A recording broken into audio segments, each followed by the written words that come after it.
Hi friends, welcome to my channel Soujanya Lagadapati. Hi friends, ఇవాళ మా ఇంట్లో మేము పెసరగారెలు వండాము. పెసరగారెల్లోకి పెరుగు చట్నీ కాంబినేషన్. నాకైతే భలే ఇష్టం, కానీ నేను చేయడానికి తొందరగా ఇష్టపడను. చాలా పెద్ద ప్రాసెస్ ఉంటుంది అని.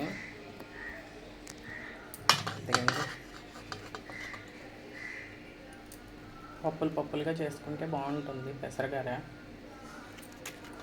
ఇదిగండి, ఇంకా నేను తక్కువ ఉంచాను పప్పులు. ఇంకా ఎక్కువ పప్పులు ఉంటే కరకర అంటాయి గారెలు. భలే బాగుంటాయి. మినపగారె మెత్తగా ఉంటే బాగుంటుంది, పెసరకారె కరకరలాడుతూ ఉంటే బాగుంటుంది.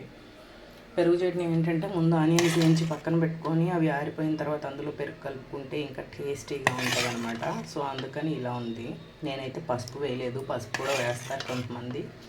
నేను వేస్తాను అప్పుడప్పుడు. ఇవాళ ఎందుకు ఆ టైంకి గుర్తు రాలేదు.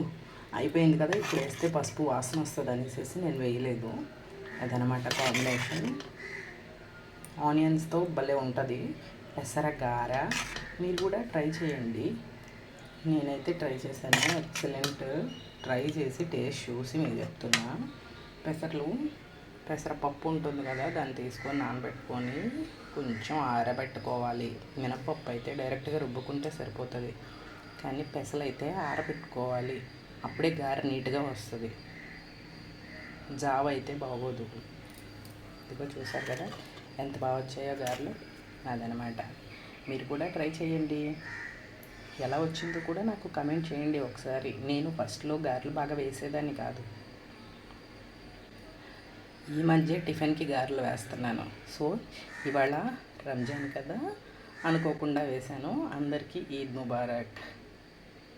ఈద్ ముబారక్ సందర్భంగా మా ఇంట్లో మేము గారెలు వేసుకున్నాం. ఉగాది రోజు వేరే వంటకాలు వండాం, గారెలు వండలేదు.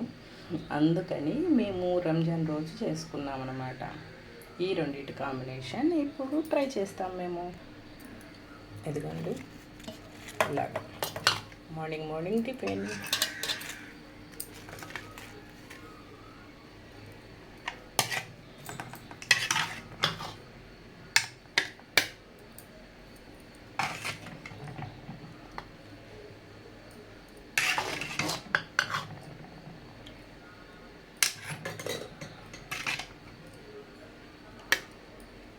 ఎందుకండి ఫైనల్గా ప్లేట్లో సర్వ్ చేసుకున్నాము.